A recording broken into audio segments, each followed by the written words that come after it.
All right, good morning if anyone's listening. Welcome to our Battle of the Bulge. Not our personal Battle of the Bulge. This is about movement in transit. It's good to see a few people joining. We are streaming this on Zoom and on LinkedIn. Well, can you see any LinkedIn members joining yet?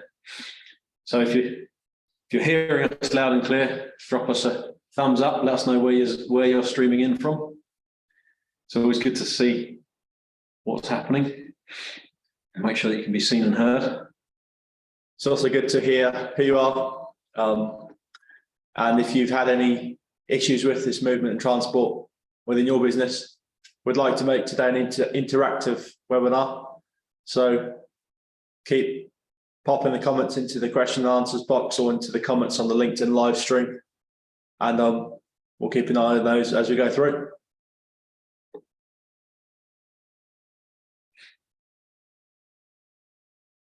We've got 5 minutes until we start at past.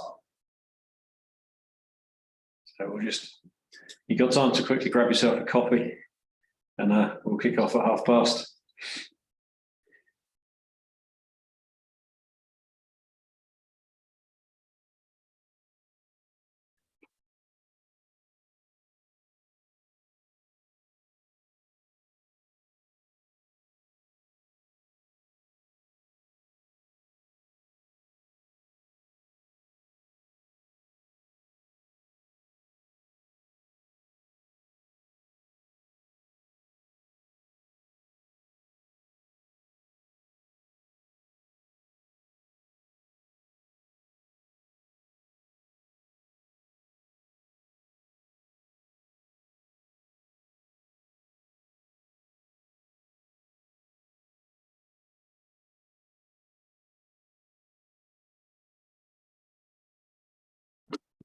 Good morning. Welcome to today's webinar on the Battle of the Bulge, where we'll be looking at how companies have fixed the ongoing issue of pallet movement in transport. Thank you for joining us today. We've got a few minutes left, 4 minutes till we start, and we'd like to make today an interactive webinar. So just pop into the chat who you're from, who you work for, and also any questions you have you'd like us to answer at the end of the session. Thank you very much. You probably gathered by the title, but this, whilst is a movement in transport is a serious subject, this is a relatively light-hearted. The title Battle of the Bulge is nothing to do with the Second World War or indeed your personal weight loss, but bulging curtains on a curtain-sided truck when goods have moved in transit is an issue that is faced by a lot of logistics companies and FMCG companies all around the country, all around the globe. So yeah, the Battle of the Bulge is what we're currently battling to fix.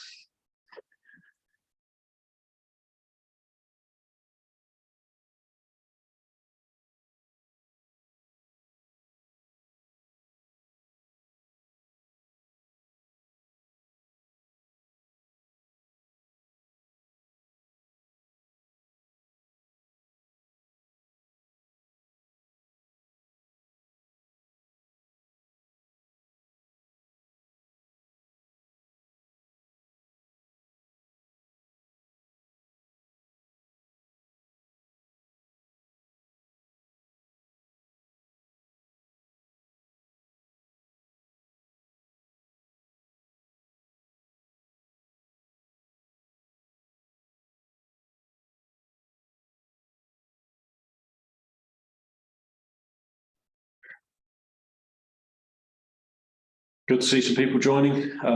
Looks like we've got a few more streaming in on LinkedIn than we have on Zoom. That's why we chose to do both. We are quite new to LinkedIn live stream, so bear with us if we mess it up. Luella here has been doing all the preparation work. Thanks, Luella. I think I got about a minute to go. So if you've just joined in the last couple of minutes, drop us a comment, let us know who you are, where you're from. And at past, we'll start the webinar discussing how we look at and how we fix movement in transport. Massive topic in the FMCG and logistics sector in the UK. And really exciting actually to be able to work on helping people fix this problem. So join us in 1 minute's time and we'll be kicking off.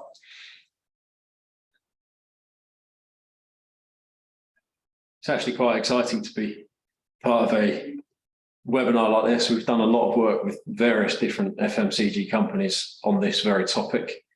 So to be able to share a few strategies and tips on how others can help mitigate movement in transport issues is excellent. And if at any point you'd like to reach out, make contact with us, we'd always welcome a call. Anyone who's struggling with goods moving in transport, we find it always good to have the discussion. Good. I think past here. So do you want to kick off, Lola? Yep, let's go. So welcome to our webinar, The Battle of the Bulge. Today we will discuss pallet stability issues, where you might find them, how to overcome them. And you'll also learn how one company fixed these. So I'm your facilitator for the day. Rick will be covering the true cost of MIT, which is a really interesting topic, which we've covered before. And it's actually very unknown, isn't it, how big the cost can be. And then Oliver will be going over our case study and different methods of pallet stability testing. What I'd like to say is if you've got any questions at any point today related to movement transport, your experiences, or anything you'd like to ask us as a panel, please put them in, and then we'll have some time at the end to answer those questions. Yeah, so look forward to seeing the questions, because we always find in forums like this that some of the questions that get asked are like cause some interesting thoughts and some interesting answers. So go to you, Rick. So the first slide we're talking about really is the hidden cost of poor pallet stability. And what we find is we often end up talking to brand owners, manufacturers, and indeed the transport network as well. And typically when people try to put a value to damaged goods in transport, movement in transport, they look at three key things. They look at the cost of the damaged goods, how much that cost them. They look at the transport costs, how much it got to cost to get the product back for rework, and the additional transport to get the new products to the end client. And they look at customer credits, how much they had to credit the customer or retailer fines, that type of thing. But to use the analogy of an iceberg, those three things are just a very, very small proportion of the total cost. And we find there's so much more that people aren't looking at. So you may look at your current movement in transport issues and say, well, they're only 1% of the total spend that we send out, and they're only costing us a few £1,000s a year. But do you understand what the true cost of movement in transport actually is? So there's other stuff. There's your brand reputation, what you're known for in the market. There's the cost of rework. So either scrapping the product or repackaging it, or restacking and fixing problems caused by the movement.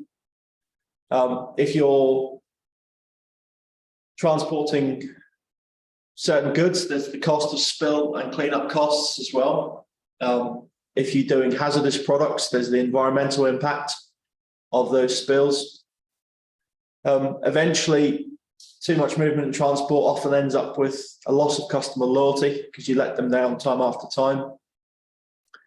And then there's the cost of your customer services team fixing those issues.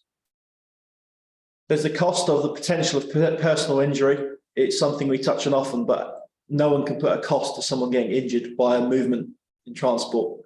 and as we'll look at some case studies later on in this webinar, so often unloading a load that's moved in transport can be a very dangerous activity. There's the admin costs of managing this all, tracking it all. And then there's the impact on the supply chain. And often that supply chain impact is the biggest hidden cost we find.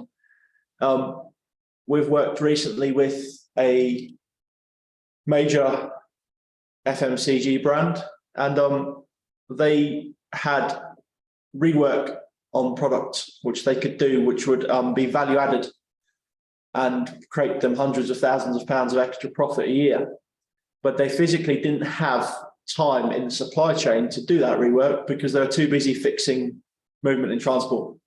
So I think that just touches on some of the other hidden costs. And when we look at it, don't just look at the top three things, the loss of damaged goods, transport costs and credits. You need to look at what else is impacting and what other costs you're getting from movement in transport. I think it's fair to say, Rick, that that's a list of things, but we're going to drill into a couple of them now, and maybe in some future webinars we'll drill into some of the others. I think now would be a good time, if you've got any others we've missed, pop them in the chat and we can discuss them at the end.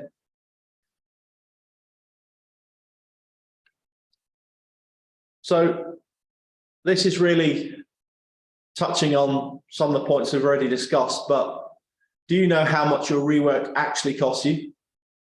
And what's your lost opportunity cost? So if you're a beverage manufacturer, for example, in the peak summer season, and due to movement in transport, 15 or 10% of your loads aren't getting to the retailer, what is that cost of lost opportunity?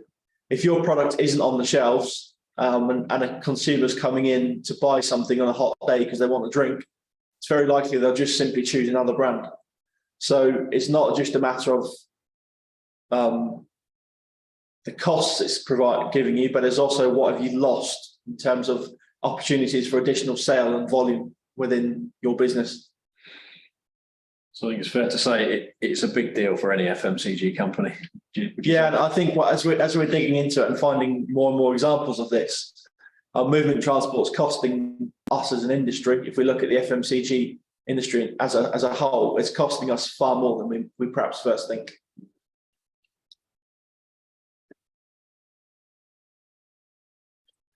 So, Battle of the Bulge.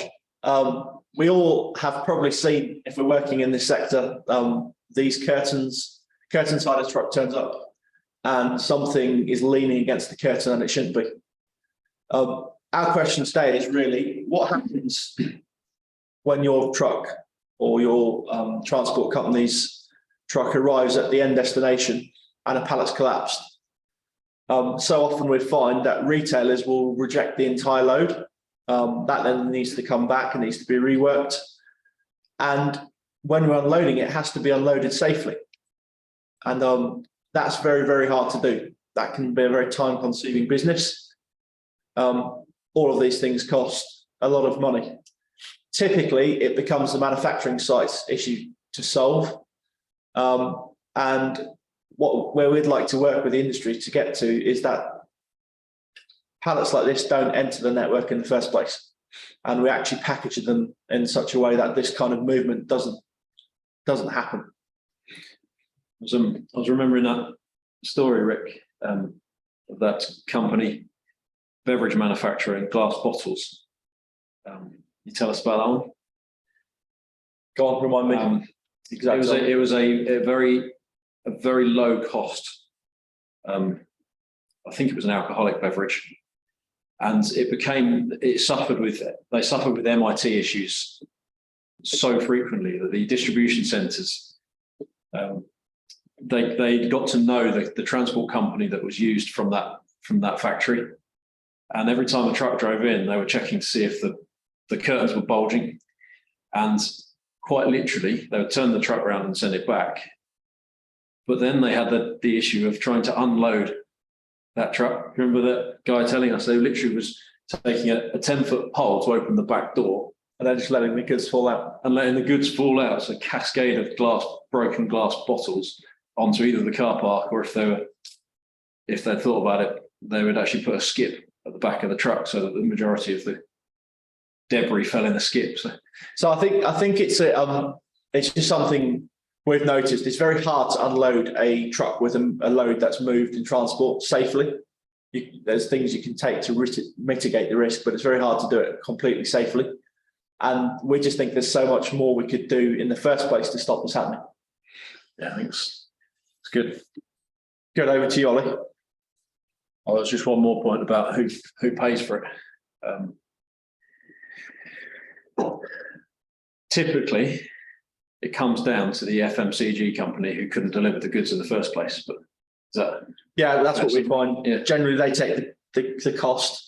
Obviously, there's this dispute which happens between the FMCG company and the transport haulier as to was there some harsh braking? Did the driver drive badly? Very hard to prove or disprove what actually happened often. And at the end of the day, if you don't deliver to a retailer, you've not only got the cost of all these products to rework and fix, there will be a retailer fine, which can be pretty substantial at times. It's good.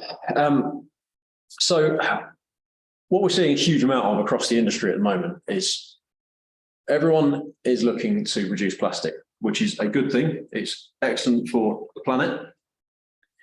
I'll put this little quote on there. Hopefully it can be read on the screen, but every action has an equal and opposite reaction, which most will recognize is what's known as Newton's third law. But in this context, every time we make a change to packaging, so every time we try and go do light weighting on a maybe a bottle or a can, or try and change our stretch film or our heat shrink film so that we use less, there is an opposite reaction. Excuse me. And FMCG companies are under constant pressure to reduce plastic, use more sustainable alternatives, use recycled content. Now, every time they make a change, there nearly always is an opposite reaction in the supply chain or in the pallet level of pallet stability, you might say. For example, one company we've been doing some work with decided to implement recycled content stretch film. So obviously last year we had the plastic packaging tax, so there's a financial incentive to use a film with 30% recycled content. And what happened was they kind of didn't realize that two different films can perform very differently. For reference, recycled stretch film tends to be stiffer, so it performs differently. And if you don't set that up correctly and you don't apply the film in the right way to the right places on the pallet, you can end up destroying your overall level of pallet stability. And that has happened, and it does happen. We actually see it quite often. So I think it's really, really important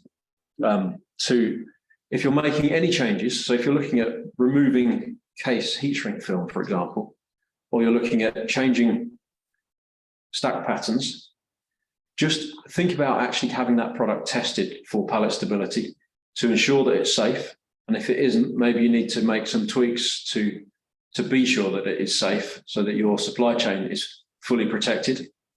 We also see things like shrinkflation happens. So it may be a soft drinks beverage manufacturer had an 18 pack of cans, so a box with 18 cans in it, but prices have gone up. The retailer demands that they keep the price the same. So instead of putting 18 cans in a box, they put 15 in, just for example. And that's all well and good. They change the box, make everything look perfect from a marketing point of view. But the crunch comes when they have to change the stack pattern. So they put a different number of boxes on the pallet. And whereas the 18 pack might have perfectly filled the pallet, so you've got perfect straight sides to the pallet, the 15 pack doesn't quite fit the same, and you end up with a slight underhang and a different stack pattern. And suddenly you've got pallet that's a completely different level of stability. And we have seen that exact scenario play out, where suddenly that product started causing issues in the supply chain. So our recommendation is, when you make changes, always test it. And don't assume that just because you're changing the primary packaging, that won't have an effect on the rest, on the total package. That's what we're seeing the most, isn't it? Yeah. Primary Primary packaging changes then leading to less rigid pallets, which are then moving in transport and causing problems.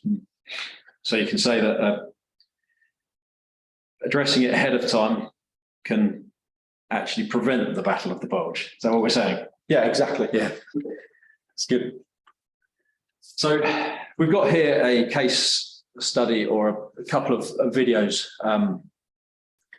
So in this example, I'm going to play these in a second, but in this example, there's no case heat shrink film around the secondary pack in a canned product. So these two pallets that we're about to show you the video of, they are relying on the stretch film around the pallet, and they're relying on that alone for pallet stability. So there's no adhesive, there's no layer sheets. It's just cans of product in a tray, stacked on a pallet and wrapped with stretch film. And both of these two examples that we're going to play side by side are showing what happens if the truck that they're on does an emergency stop at 35 miles an hour, which is something that does happen as a truck's driving through town. So let's just play these and see what happens. You see one on the left is going further over, and both of these are on the exact same G-force. So they're both experiencing the same force. You might say they're on the same truck. And what happens is one falls over and is now resting. It would have collapsed completely. This is a video from our test lab, and there's actually a guard in place to stop it actually physically collapsing. And the other, whilst it did move, has actually returned completely straight. So from a retailer's point of view, the one on the left, if that turned up, that would be an instant rejection, rework, loss of goods, cost, etc. The one on the right has experienced the same force. It's a different stretch film, and it's one that was being applied correctly. And as far as the retailer is concerned, that is still straight, still perfectly good for the supermarket shelf. But is it worth trying to play that again, do you reckon? I think while it's playing, also add in, we've taken this now and implemented in the supply chain. And what's interesting for us is that the improvements we've seen in the laboratory have played out exactly now in the supply chain, and reduction in the number of damages and number of movements and complaints and everything. It's quite reassuring to see that the laboratory actually does tell the truth, isn't it? Yeah, it's good. I'll just play it again. So the one on the left was it was kind of like the original format, if you like. The one on the right was one that had been specially designed to be improved stability.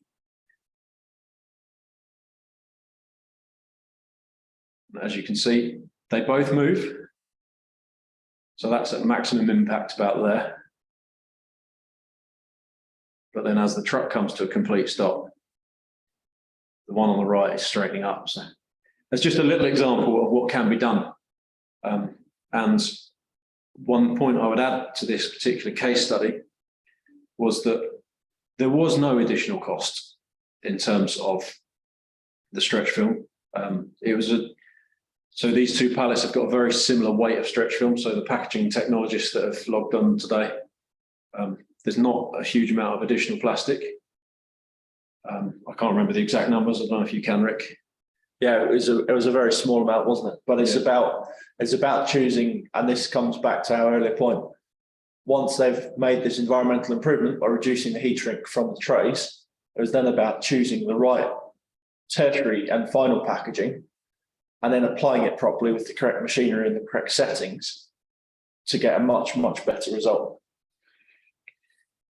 And also the testing proved that those changes would stand true in transit. And that allowed them to confidently implement this in the supply chain and kind of extend the test rather than kind of try it and see what happened next. Wait for the act. There was several tests, wasn't there, between video one and the final result.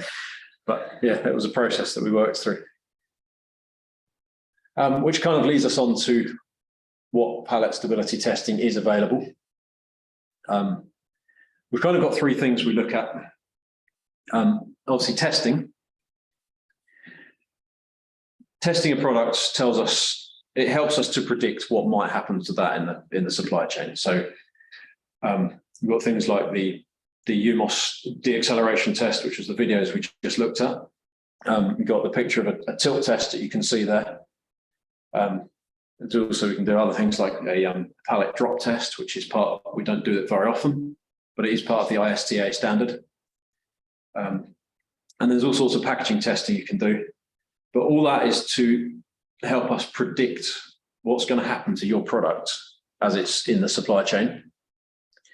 And then we've got experience that tells us what to change to stop it happening again. So if we see a product that's a poor level of stability, we need to call on the experience of some subject matter experts or packaging technologists to come and tell us what to change. So we've had quite a bit of experience in that, haven't we, Rick, in the last 5 years? I think that's the best thing about running this test laboratory is that we are constantly getting new information, stuff we didn't realise or hadn't found out before. And what we're trying to do is compile that and turn it into useful stuff that we can share with the rest of the industry so that you don't have to make all the painful mistakes we did in kind of getting from A to B. And believe me, we made a few, cleaned up a few pallets and all. And then the final point is data. So most logistics companies and FMCG companies keep records, so they know how many instances of MIT they had, or they might call them failed loads or different names we see across the industry. But the data tells us how many pallets were damaged in transit, what percentage of loads were rejected by the customer. So that data is really important to tell us that whether the changes we made were effective or not. So that's kind of like your final gate. So if you do the testing, make the changes, and the testing shows that changes have been successful, your final check is maybe 3 months later, have the numbers of MITs dropped. So I hope that is insightful, makes some sense. We've got 3 key takeaways for you to go and consider in your company. The first is to have a good long look and work out what the true cost of movement and transport is. What the cost of rework is in your packaging operations. Are you just throwing goods away because they've been damaged, or are you actually reworking it? What's the labour cost? So takeaway number 1 is to actually analyse that. Most of you will have done that already or have access to that data already. If you've got something that you'd like to talk about, some particular challenges, we'd very much like to talk to you. The second is probably for those of you that have to do with new product development. When you're making any changes to packaging, primary packaging or secondary packaging, just consider what the effects are likely to be on pallet rigidity. So often we've seen it where you get a negative effect from what looks like a really positive change. So if there's any doubt at all, then consider testing or consider reviewing where the potential weak points are in the pallet. If you're seeing issues with the battle of the bulge, think about reviewing stretch film, review stack patterns, look at wrapping methods, maybe look at your wrapping machinery. That can often be a really key thing to look at. And consider testing is probably the main takeaway, because we've seen so many examples, haven't we, Rick, where a pallet that actually looks good and we think it's going to perform really well doesn't when you actually put it in a real life G-force emergency stop. I think just on point through as well, we've put stretch film in there because that makes up 90% of the method of holding goods to a pallet, but there is also stretch hoods, there's heat shrink, there's strapping. Review your method of holding the goods to the pallet and make sure you're doing it properly. And as Ollie says, don't underestimate the effect that poor maintenance and machinery issues can have on not applying that properly and then leading to movement and transport. The other thing, as we found out, is if you can prevent movement between layers of packaging, you will have really solved your MIT issues. So look at ways of fixing that as well. But testing is the quickest way of finding out all these issues and then establishing, have you fixed them or not? So I don't know if there's any, Luella, any questions popped in whilst we've been talking? So we've got, will pallet stability testing save me money? Do you want to answer that one, Rick? It's a good question. Yes, it will, because whilst on the surface of it, it can be quite an expensive exercise. The long run and the long-term savings are substantial. Obviously, it's going to help you solve the movement and transport issues. That will save you money. But also, if you compare it versus a transport test, the risks associated with that transport test and the fact you don't get very good data out of doing transit trials, it also saves you time, it saves you effort, and it gives you a very, very clear benchmark which you can refer back to. So if you fix the problem today and then in 2 or 3 years' time, the problem comes back again, you've got a benchmark to go back to, which if you're doing transit trials, you don't have that. Like Ollie touched on, in a transit trial, we never know what the driver's doing. We never know if he's had a half braking incident or not. So it's very, very hard to turn that into a benchmark that you can compare against. I'll probably also add to that that as to whether it will save you money,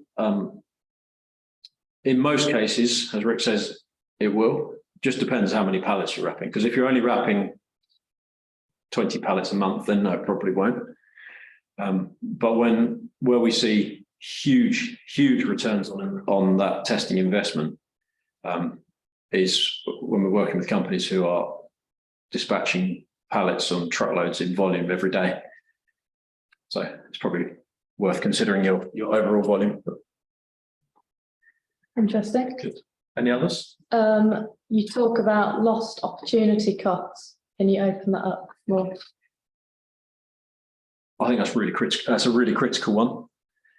It's also really hard to measure, but so one that springs to mind is that it was an importer of a beverage product. That what was happening is the beverage product that was imported, every load had some pallets that were damaged, and so they were then reworking them, restacking pallets, rewrapping, and it was taking up quite a lot of time. But that same importer realised that if they were to change a pack size, and I forget the numbers, it was something like if they would take a 24 pack and turn it into a 6-pack, it added something like £100,000 worth of value to that product in a year. But they were not able to do it because all of their rework capability was being taken up by shot loads coming in. So they were not able to release an additional £100,000 of profit because their rework capacity was full. So that's just one little example of what lost opportunity costs could look like. I think that helps. Any more coming in? So we've discussed recycled content, the effect on stability. Have you ever experienced anything with paper products? Paper. You've probably had the most experience in that, Rick. Yeah, so we often get asked about paper stretch film. It is definitely something that's being developed. But as we stand, the kind of